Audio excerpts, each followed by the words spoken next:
উনি আসার পরই দামগুলো বাড়তেছে নাকি, তো এটা তো অনেক ব্যর্থই মনে করা যায়, আমাদের হিসাবে ব্যর্থ মনে করা যায়।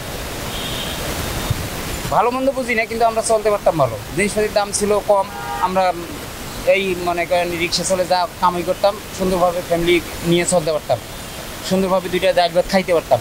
কিন্তু এখন তো সেটা কষ্ট হয়ে গেছে, জিনিসের দাম বাড়িয়ে, বুঝলেন নাই? এখন মনে করেন জনগণ তো আমি একলা না, জনগণ তো সবাই একক জনকার মতামত একক রকম, ঠিক আছে? এখন আমার কথা যেই সরকারে আসুক, আমাদের গরিব মানুষের জন্য জিনিসের দামটা একটু কমবে, চাল ডাল মনে করেন এই ইত্যাদি আর কি যাবতীয় জিনিসের দাম একটু কমলে আমাদের গরিব মানুষের জন্য ভালো হয়। হাসিনা আসুক আর মনে করেন এই যে বিএনপি সরকার আসুক বা জামাতে আসুক, যেই আসুক, আমার কথা হলো আমরা গরিব মানুষজনই বাঁচতে পারি।